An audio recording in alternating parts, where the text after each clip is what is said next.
Hello, everybody. My name is Zach Stoltenberg, and welcome to this week of MC Fireside Chats. If you're here and you're a regular listener, you're probably looking for Brian. Brian is out. He had a conflict this week, so he asked me if I would take the reins and guest host the podcast. This is our monthly glamping podcast where we have a chance to visit with some guests, some unique properties and owners, and really feature and spotlight what they do in the part of the world where they are. We've got a couple of really awesome guests lined up for this week's show. I'm glad Brian picked you guys for me to be able to guest host, because I've had a chance to review what you're doing and I love what I see. So I can't wait to get into it. So to start off the podcast, we're going to do a quick round of introductions. We'll start with Kelly. Tell us who you are and what you do. Hi, I'm Kelly Jones, and I'm the Vice President of Operations for Great Escapes RV Resorts. We have 17 properties that we own and operate, and 3 that we do managing for. And I am coming to you from the Portland, Maine airport, so I will be muted unless there's a specific question coming towards me. But happy to be here and excited to talk with Dawn and Chang and Jane. Jane, you want to go next? Sure. I'm Jane Cohen, and I am from Campground Consulting Group, and our sister company is Glamping Consulting Group. And I'm on these podcasts a few times and enjoy being here with everyone and looking forward to today's discussion. And then Dawn. Hi, Croeso. Welcome to Wales. My name's Dawn, and I run By the Y with my partner Steve. Small glam site in Hay-on-Wye, Wales in the UK. Hello, everyone. My name is Chang. I am the managing partner here at Collective Acre. We have 2 glamping resorts in Texas, and we are also in the land entitlement and development space in Texas.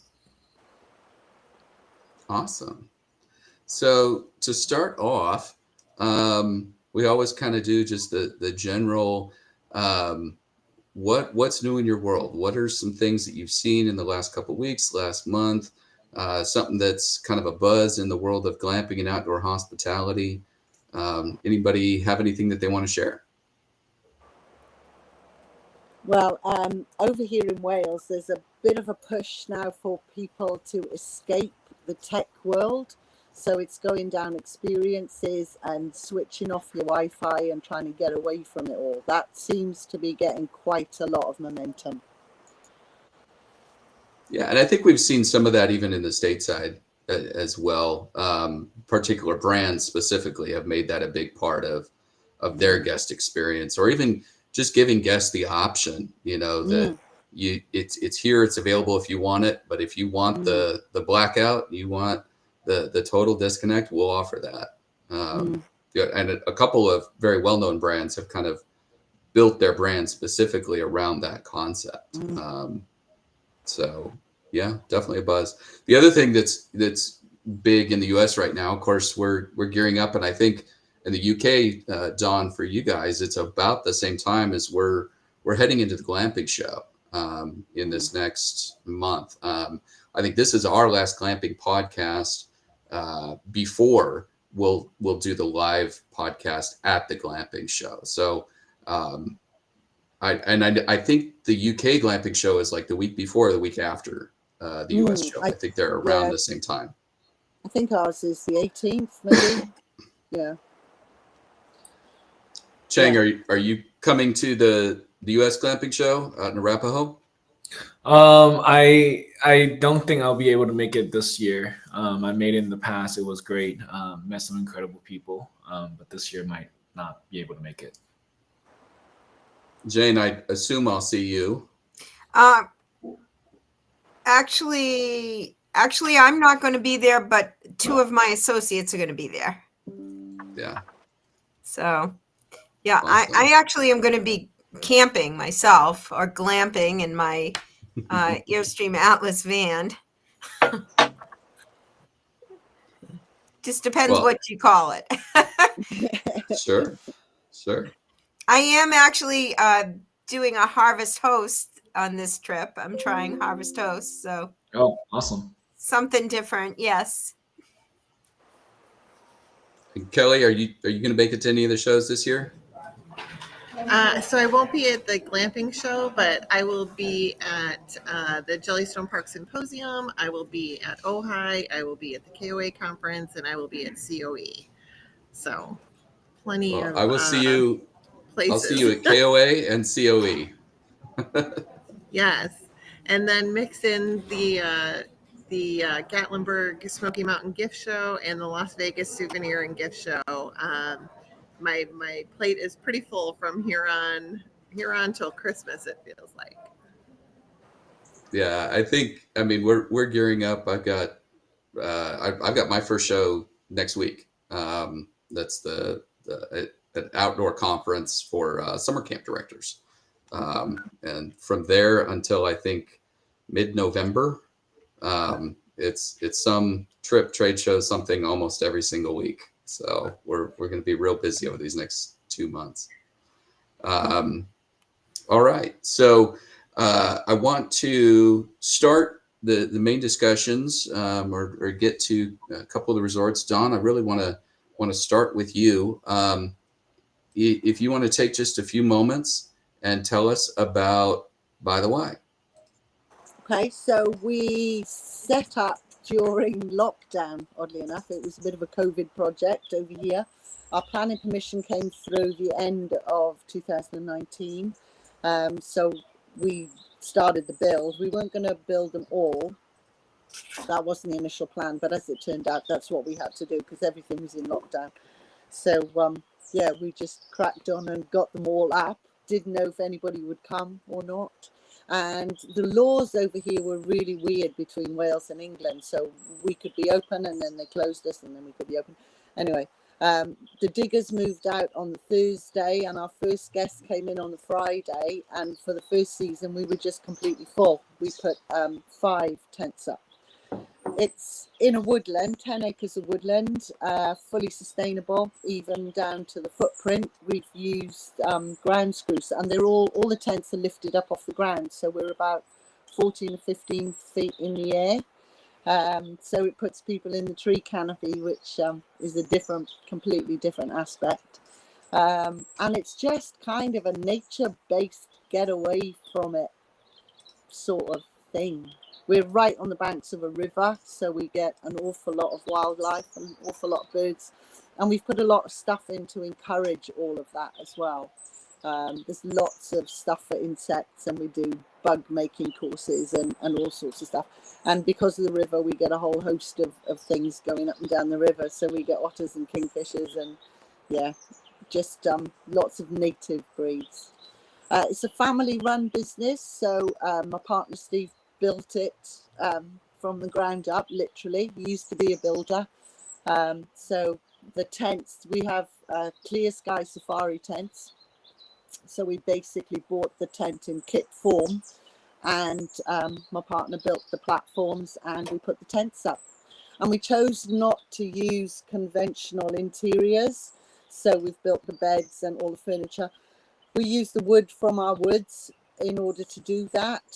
We're very fortunate. We've got a saw, a chap with a wood miser saw. I don't know if that makes sense, but when our trees come down, if we have ash dieback over here, so instead of just using them and burning them as the logs, we turned a lot of it into furniture. And for the beds, we use the center of the oak trees. So it's called heart oak, so it's really, really strong.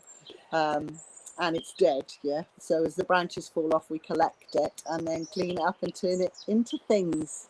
So all the interiors, although they're similar, they're all a little bit different. Yeah, and we're fully sustainable. What we've done doesn't affect the local housing stock, which is a bit of an issue for holiday homes and self-catering accommodation in the UK. And yeah, fully eco-friendly. Yeah, we have no electricity, no Wi-Fi. It's run off solar. Yeah, that's us, really. I'm sharing the photos from your website. It absolutely looks stunning.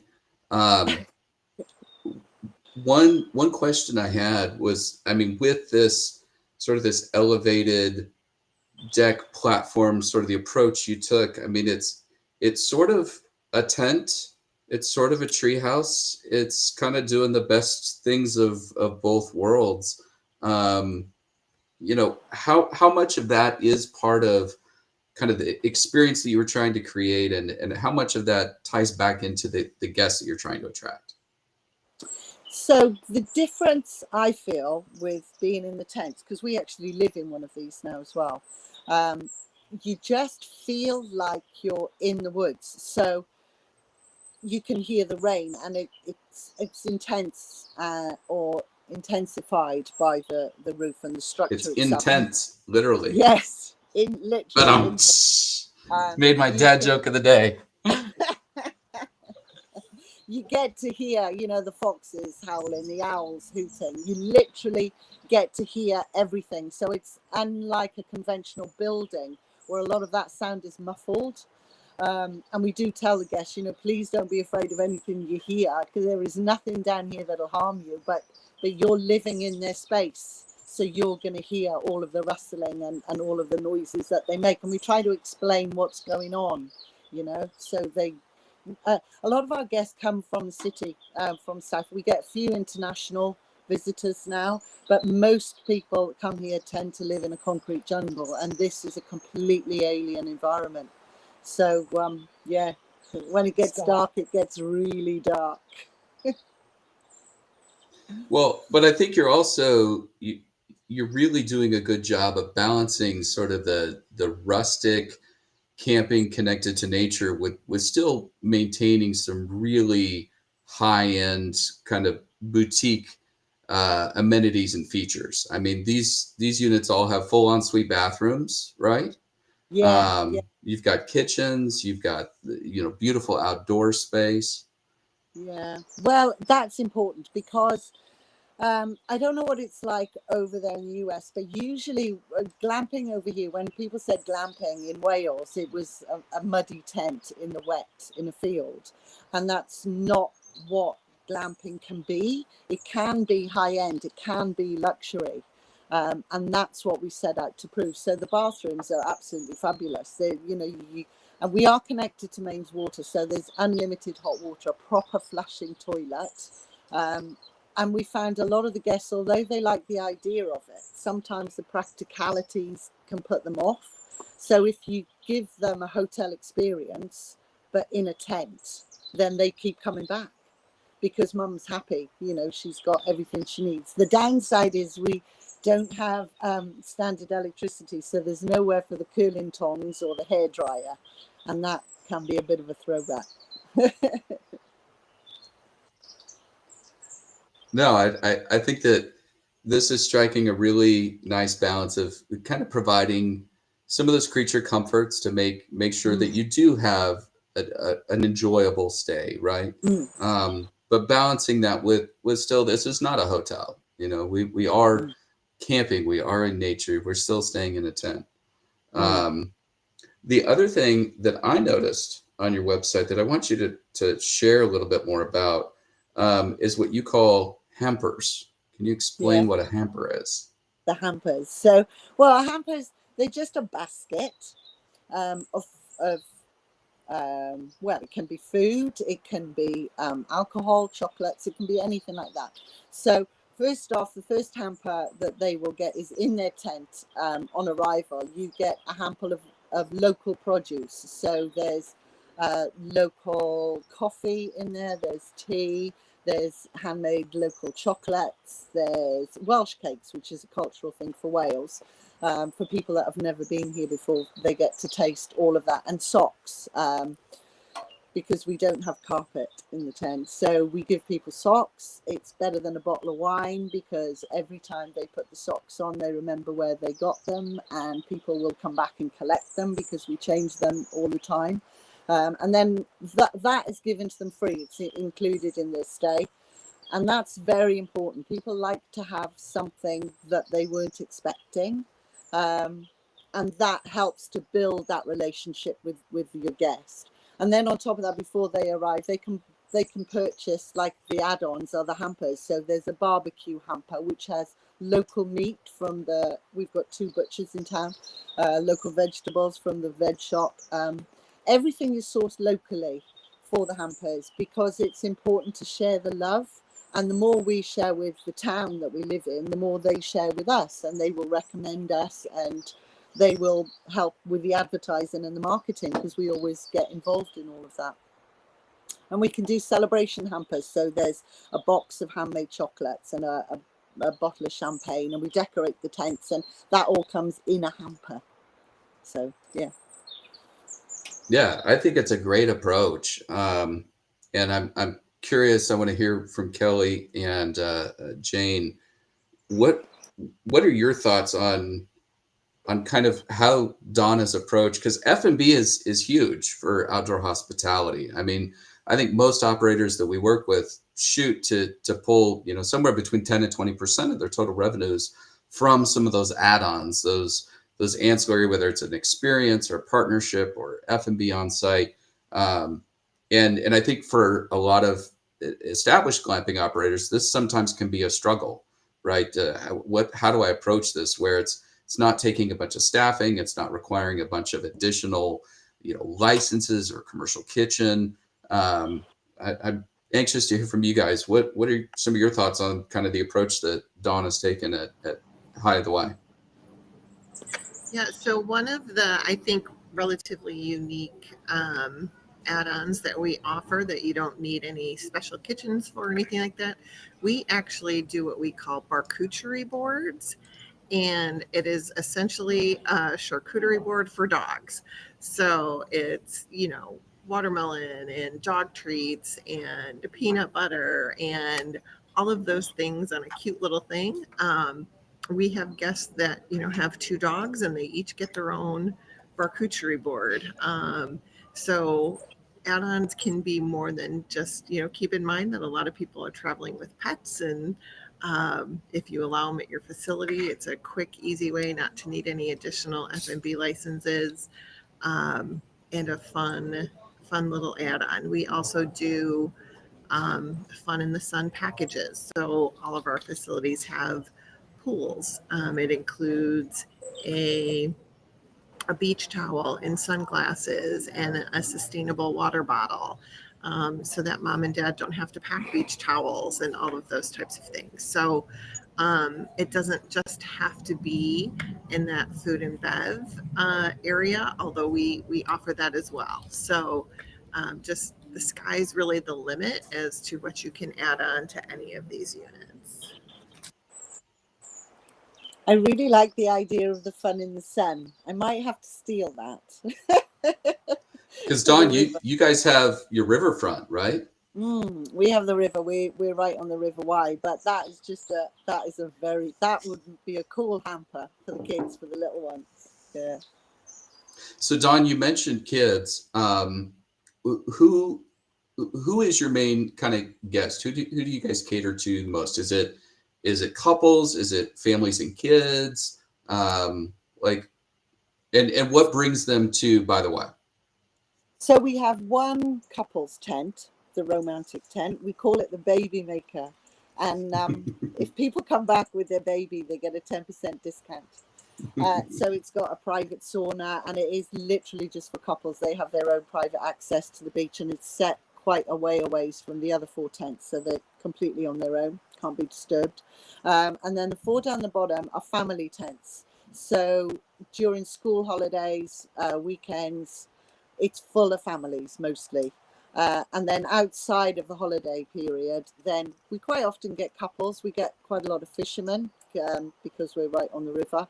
So it can be difficult to manage if you're having families and couples at the same time. So we tend to organize who's coming into what tent accordingly.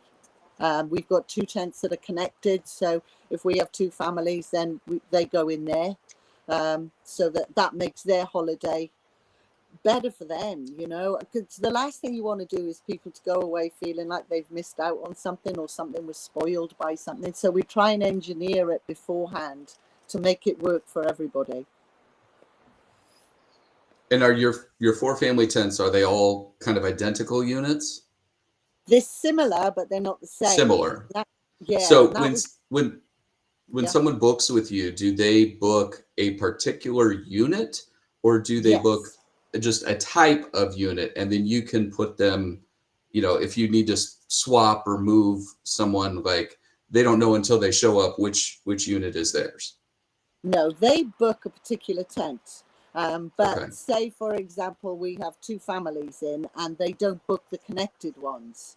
Then and those connected ones are free. Then I will just give them a ring and say, look, I appreciate you've booked Holly and Meadow, but ideally Ivy and Meadow would work better because they're connected. Are you happy for me to swap you because your experience will be better?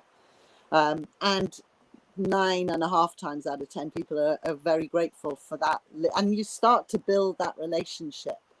We kind of guide them, but on our website it sort of says the one on its own or the one for groups, and it gives people a clear indication of what the tents are and who they would better suit.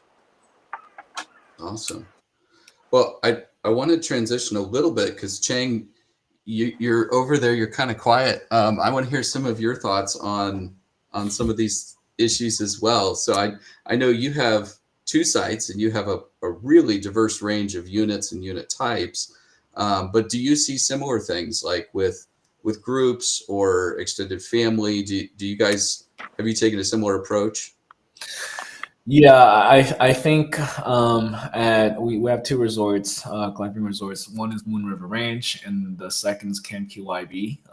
And I think looking at where our business segment is, a lot of it is around the family type of stays. But I think what we found the most is we actually want to target more events, so corporate parties as well as the wedding types. And so, as such, they really just, our experience has been, especially at the corporate spaces, how many beds do we have and how much privacy do we have for this entire group? So we've been really building our resorts kind of based on the customer's demands. In terms of like the individual lodgings, we get a mix of families, more so families than the couples. But we do have a few lodging stays for just the couples, but really everything around us is a big push for the corporate events. And you guys do weddings as well? We do weddings as well. Weddings come to us quite frequently, to the point where we actually just invested into a secondary venue space because we're constantly booked out for weddings. And what we found out is the wedding venue spaces aren't necessarily the best match for corporate spaces. Corporates tend to want a little bit more breakout rooms, smaller group settings with like 1 or 2 sessions as whole group, whereas the weddings, they really want everything all in one kind of area, one setting. Mm-hmm. So that's why we have to make some investments here.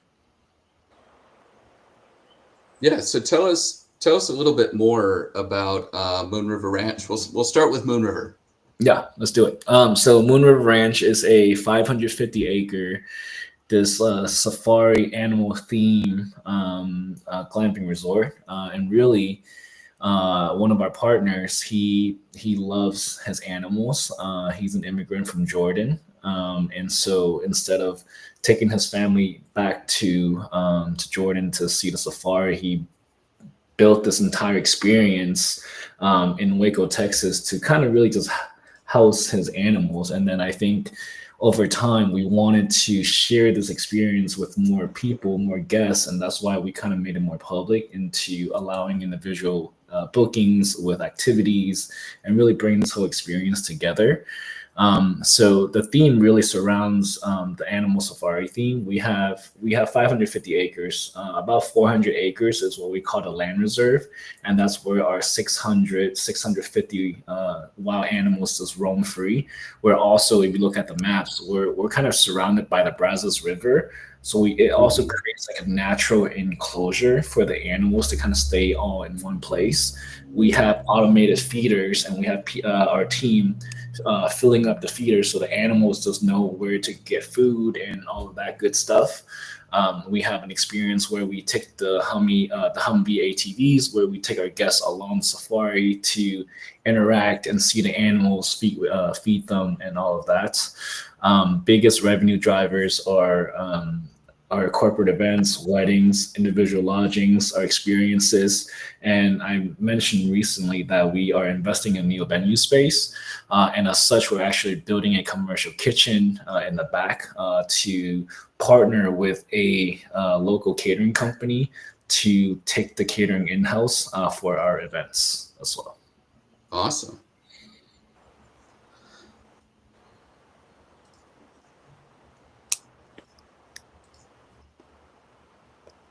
Yeah, so that's the ranch. Do you want me to talk a little bit about Camp QIB as well? Yeah, sure. I've got that one pulled up here too. So Camp QIB is our second resort near DFW. This is a lakefront, about 40 acres or so. And this is really our testing ground to test a whole bunch of different unique lodging types. We have our family cabins. These are site-built homes, 4 queen-size beds. They're like 2 bedrooms with a loft. We have 4 queen-size beds. It fits about 8 people comfortably. We could push up to 10. And we have the wagons. Wagons have most of them is like 1 bunk and a full. So it sleeps about 3 to 4 with a full-size bath. And then we just launched the Area 51 vessels right along the lakefront. We launched 10 of them. And these are great for either couples or small families. Most of them are like kind of the studio kind of setting. And then some of them will have a little bit more accommodations like a bunk bed and a full underneath, and then like a pull-out couch. And then we also, this one particularly, we also have about 50 RV sites, and we plan to expand the RV sites a little bit more. So, the idea really is to have folks bring their trailer to glamp, and also have accommodations for those who don't have a trailer. We also have our full events functions here as well as a food and beverage business as well. Yeah, I mean, this looks like a massive site. I know you said 500 acres at the animal safari. How big is Camp QYB? This one is about 40 acres, and we have roughly close to a mile of lake frontage here. And this is in Waco, correct? This one is north of DFW. It's about 1 hour north at a lake called Lake Bridgeport. Okay. And then it must be Moon Rivers at Waco? Correct. Okay. Awesome. Well, a couple of questions, I guess, for you. What are the things, I mean, obviously having wild animals and having the safari is something that's a huge differentiator, something that makes you very unique. What are kind of some of those guest experiences that you've built around that sort of uniqueness? Yeah, I would say beyond the animals, like just being in the setting in this area is just really serene and relaxing, and you really feel like you're not in Texas anymore. The experience that we're really trying to build is, Waco is a very strategic location for us because it's really the midpoint between 3 major metroplexes in DFW, Houston, and also Austin. So we do notice a lot of like family gatherings, a lot of weddings, and a lot of corporate parties from all 3 major cities coming into Waco itself. And a lot of what our guests tells us that they love is they, especially corporate, they're kind of over the Hiltons, the Marriotts, the 4 boxes in like a nice hotel. Catering is almost similar food, and there's really not that much activities for them to kind of explore and do. And we have this package at the ranch. It's called a full ranch takeover, where the entire company comes over and take over the entire 550-acre ranch. They are there by themselves.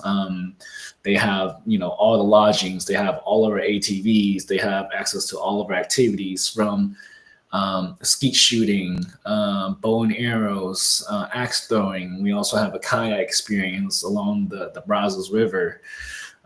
So just having all of these amenities and things to do and just capture attention in this one space, what is really attractive to our corporate and our wedding parties. And in addition to that, we also have enough accommodations to house most people. So for the ranch, we could sleep up to 150 people. And because we have a lot of land, what we notice is folks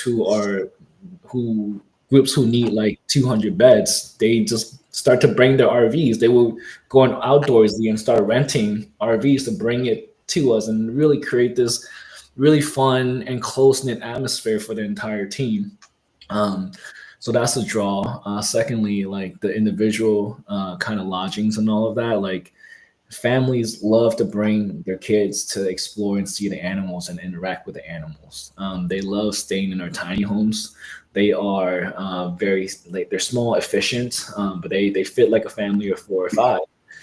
And again, just having the activities there just helps so much, right? Like when you have skeet shooting, when you have an animal safari tour in the morning, you have skeet shooting in the evening, you have axe throwing, bike rides, and we also have this like luxury glamping picnic experience where we drive one of those Humvees in like an elevated space inside the animal enclosures. We set up one of those like super luxury picnics, and we have a couple or like a family of 4 just having high tea and desserts in like middle of Waco, with the serene surroundings with the animals around them. So I think Waco it sells itself once people start to see the entire experience. And honestly, one of our struggle is really telling the full story of what we offer, what we have in just like a website or social media. It's one of those things where when you get there and you see it, you get a lot more than what you see on the websites. So how key do you think that has been? Because one of the things you mentioned is, we take care of everything, right? It's your food, it's your accommodations, it's your meeting room, it's your space. And Dawn, you're kind of taking the same approach by the Y, where once that guest arrives, you're taking care of everything that they need while they're there. So I'd be interested to hear kind of from both of you on is that it? Do you see that that's becoming more important in glamping versus, we kind of talked about it earlier, right? Like more of a pared down approach, where some people are just saying, look, hands off, like primitive, no Wi-Fi, no televisions, none of this stuff. Like, I think both can be successful in the world of outdoor hospitality, but I'm interested to hear kind of how that, whole beginning to end package deal approach is working. Yeah, I think certainly over here in the UK, it's what more and more people are looking for. And they're moving away from hotels and Airbnbs because of the impersonality of it. Whereas if they come here to buy the Y, then they can share our passion, and we live on site. Obviously, it's easier to manage because we're such a small site. But if there's anything they need, then we can get it for them. We meet them when they arrive. They have to put all their luggage into a wheelbarrow and take it on down because there's no cars or anything on site. So the experience starts when they leave the car. And then if we give them a brief rundown of the town and where they can walk and where they can canoe and where they can bike ride and all of that. So by the time they get to the tent, they've sort of calmed down and getting over their excitement and on arrival. And I'm beginning to listen and to understand what you're telling them. And then you run through the tent and how the fires work and how the fire pits work and how the sauna works. And and all of that. And then at the end of it, it's like, is there anything at all that you need? Is there anything you want to ask me? And we are here. Ring me if you need anything at all, we will come. And I think that's important, that they know that you're there. On check-in days, we go down in the evening, we make sure they've got this time of year now, they need to have their wood burners going, so make sure they've got their fires lit. If they haven't, then we'll light it for them. Run through, make sure they've settled in okay, and then the follow up tomorrow morning, we'll go down, make sure they made it through the night and everything's okay. And I think more and more over here, people want that personal touch. They want to build a relationship with you. They want to understand your story, and they want to be a part of that as well, which is really, it's nice. It's good, and it's nice to see them happy and enjoying it. And if they take back a little bit of the eco or some of the ideas that they've seen or that we've done for them, then it's a win-win, isn't it? So Chang, I'm curious, because for Dawn, you have 6 tents? Yeah, 6 tents on property, very small boutique, very personable, owner on site. But in what I read and researching, some of your properties, like, people look at Camp QYB as their home away from home. So you guys are doing something right to port that same personal touch up to a much larger site, much higher unit count, and a much more kind of corporate model. Can you talk about what you guys are doing with that to maintain that? Yeah, so we're definitely leaning a little bit more on the glamping side of the industry and the business. How we keep things personable is one. We also have staff that live on site. So at the camp, our GM lives on site. Our main housekeeping lives maybe like a few minutes away. So there's always that personal touch. When folks are coming in, checking in, our GM rides around in her golf cart all the time to just kind of check on guests and kind of speak to them and talk to them.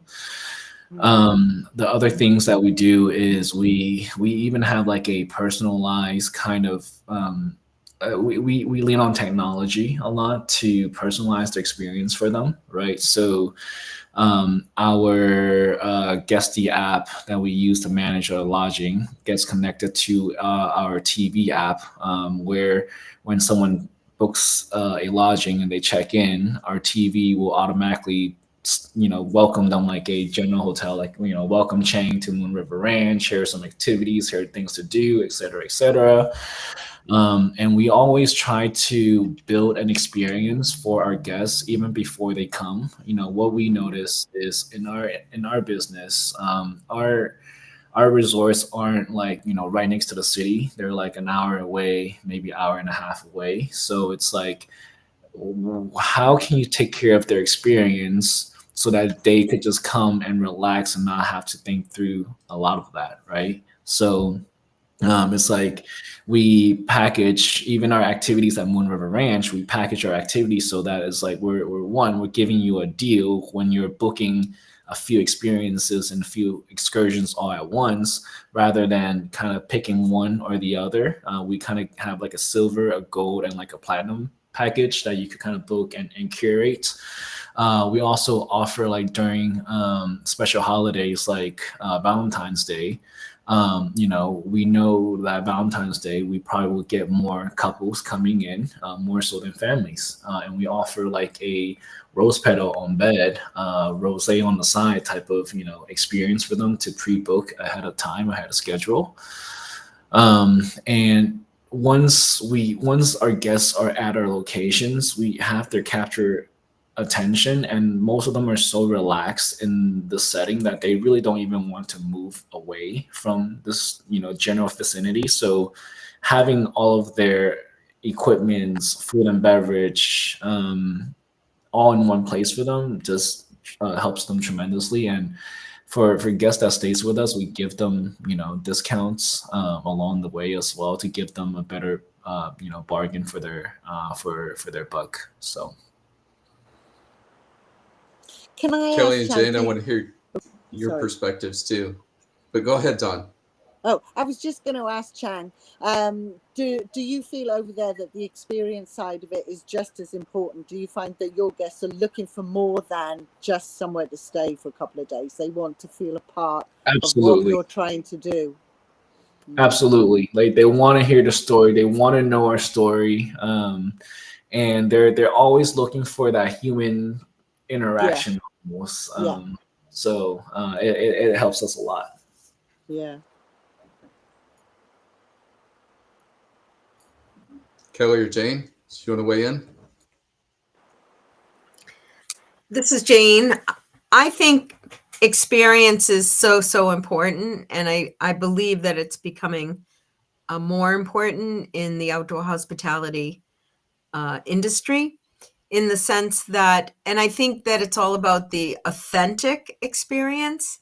And in fact, yesterday, Kelly and I were at a meeting yesterday where we were talking about this. I actually was speaking on guest services and the experience hospitality era that we're in right now. And folks want something that is real, unique.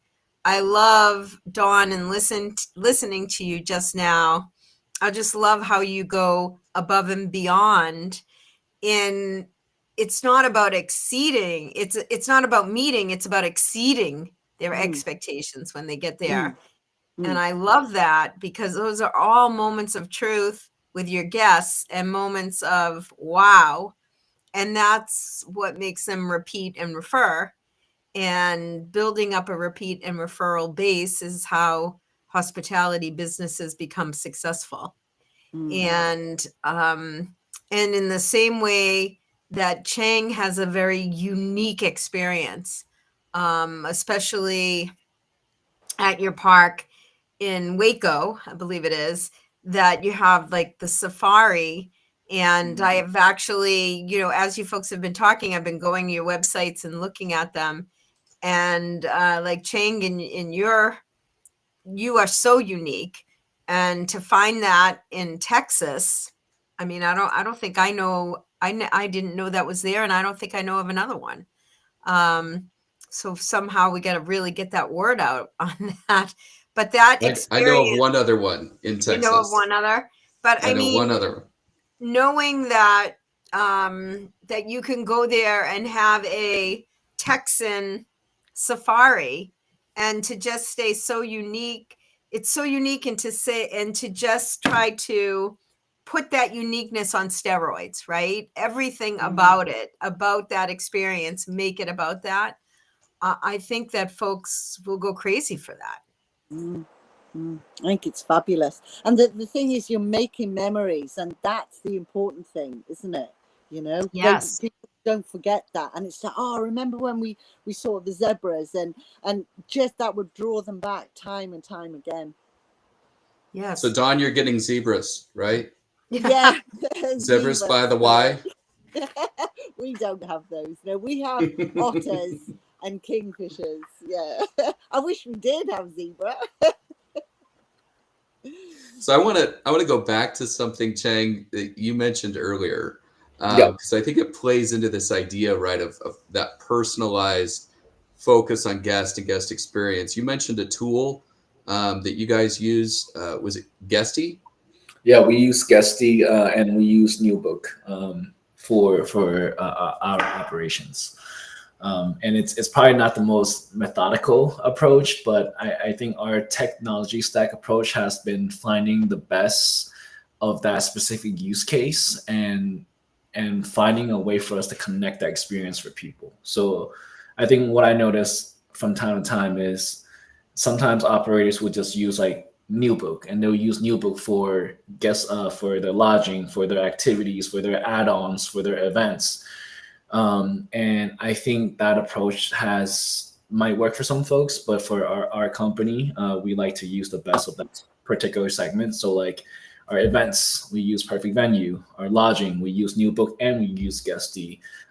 For automation of emails, we use Breville. And we just have a bunch of technology stack that kind of are glued in together and that talks to one another in the systems to kind of create that seamless experience for our guests, and we sprinkle in the human factors as well, so it's not just all technology kind of controlling our back end. No, and I think that's the important thing, and I'd love to hear more about like what you're using for each of those different softwares or different tech platforms. What are you using it for? Like how does that, because ultimately that personalized guest experience, like you said, it takes a person, and a large reason that a lot of folks are staying with Dawn, by the way, is Dawn. It's building that relationship that she has with her guests. They know her. She's part of the reason that they're coming back. And I think you've proven that you've successfully done the same thing on a much larger scale, and where that human element sometimes can be really difficult to make it feel real, to make it feel authentic, or to invest in that, to have, a staff of 40 or 50 people running around, which also is not always sustainable. So tell us a little bit about how you're using some of those specific tools to replace that, and the parts that you're looking at saying that there's no replacement for that. Like that still needs to be a person. Yeah, I would say when we look into the customer journey cycle, right?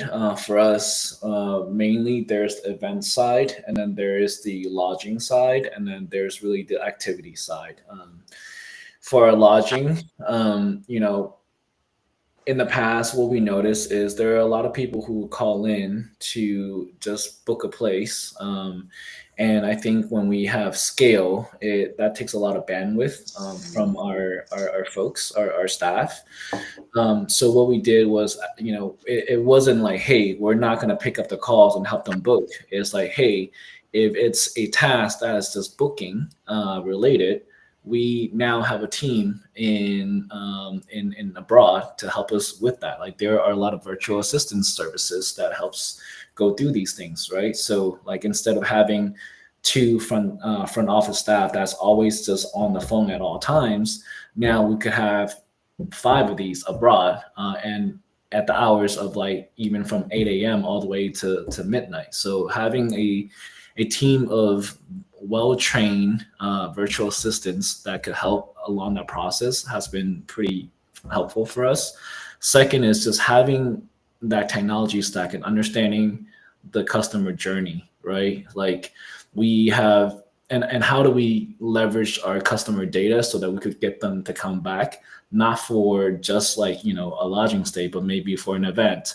Maybe they stayed at one of our RVs, Airstreams this time, but they really should try out our cabins or our vessel homes.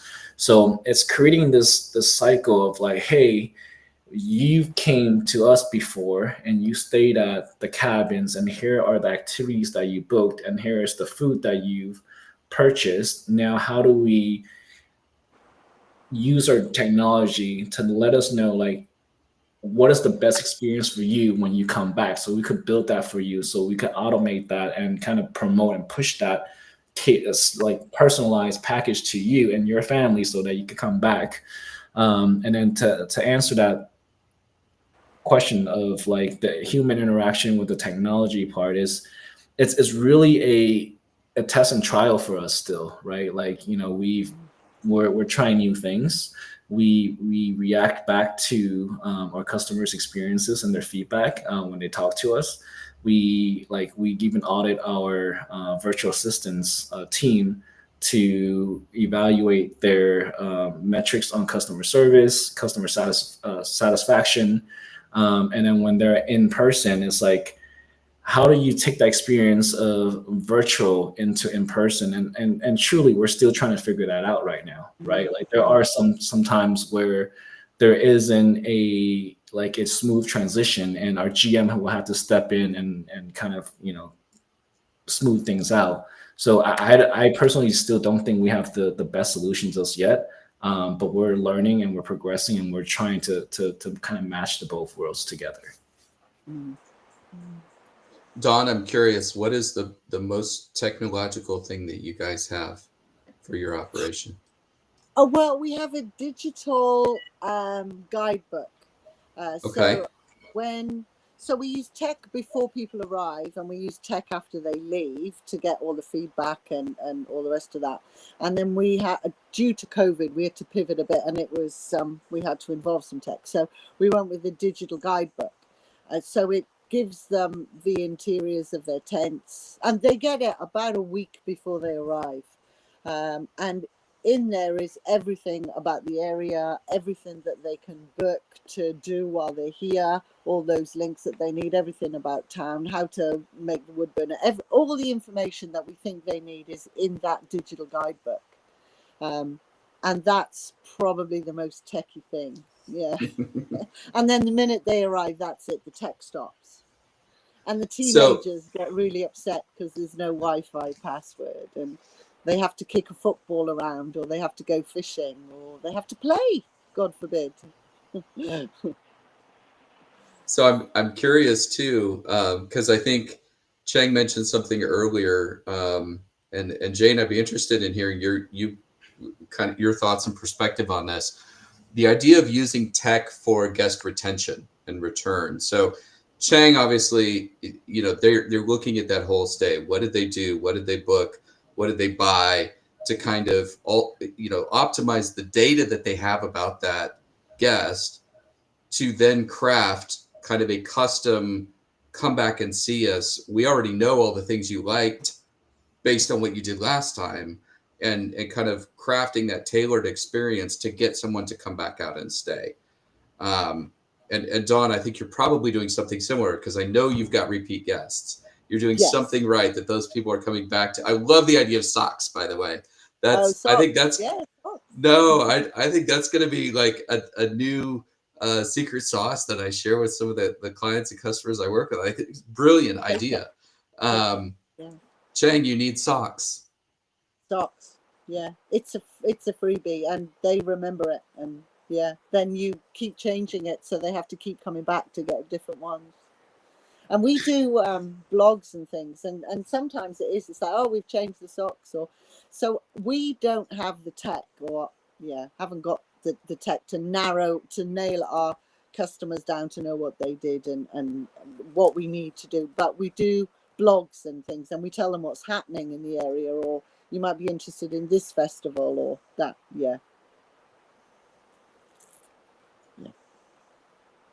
Jane?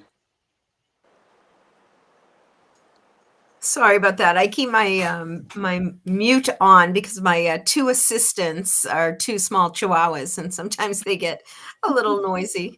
I believe in tech. I really, really do, and I'm kind of a data person.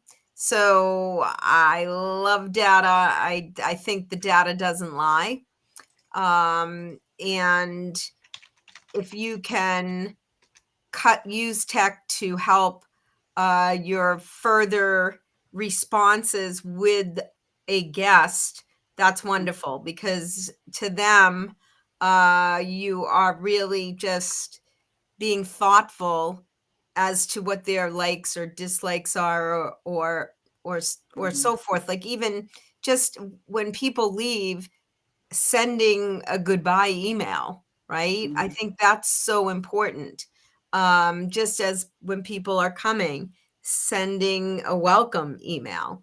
It's that personal touch, and it's hard as owner operators.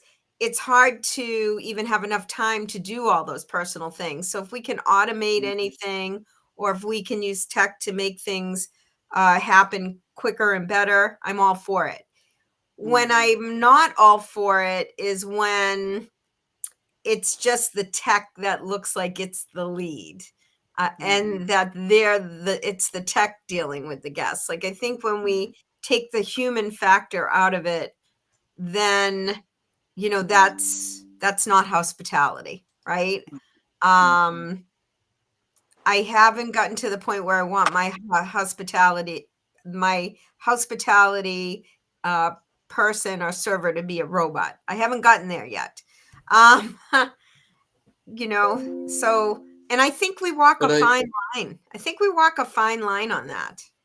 I like the idea, and I think Chang nailed it when he said using tech to automate some of the stuff that right now is busy work. The things that take a manager, a host, away. Like if they're running around turning thermostats on the 10 units that people are checking into tonight, that takes them away from that guest facing piece that really is where they're the most effective, right? So if we can take some of these sort of busy tasks and things and automate them, tie them into our booking reservation platform, where when that guest checks in, all of these things kind of happen automatically, that frees up your staff, your people, to then take care of people, because they're not so preoccupied with some of these other busy tasks. Yeah, and that myself, I'm 100% behind.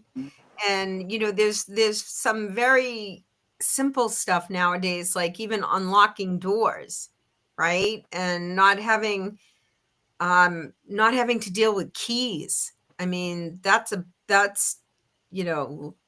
getting keys, people losing keys, people not having keys. That's a big deal. For sure.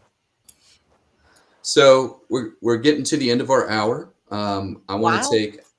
I know it goes fast, doesn't it? That went really quick. But before we jump off, I want to give you all a chance to let our listeners know where they can find you, where they can find your resort. So, Chang, you want to tell us sort of where people can go, where they can find you, how they can connect? Yeah, no. So happy to host anyone coming. So Moon River Ranch, find us at moonriverranch.com or email us at info@moonriverranch.com.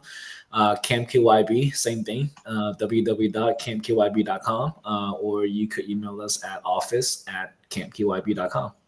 I manage a lot of these inboxes too, so I'll see them myself. So it's going to Chang. Awesome. And Dawn, where can folks connect with you? Well, if ever you fancy a trip to Wales, you'll find us at www.bythewide.uk, and the email is just hello@bythewide.uk. And we'd be thrilled to see anybody. Come on over. And I've got a closing question for you, Dawn. Where do you order your socks? Who do you work with that you do your customs through? Well, it's actually a very small company in Builth, Wales, which is about 30 miles away. Yeah. So just keeping it local. Everything that you guys have is local. I love it. Yeah, spreading the love, keeping the money in the area. And then Jane, how can people connect with you and Glamping Consulting Group and everything that you're doing? Campgroundconsultinggroup.com, and you'll get right on our website and be able to contact us, or even talk to us through chat.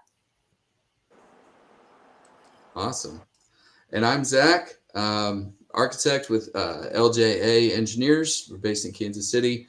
You can find me on LinkedIn, most of the socials. You can go to lja.com and connect with us.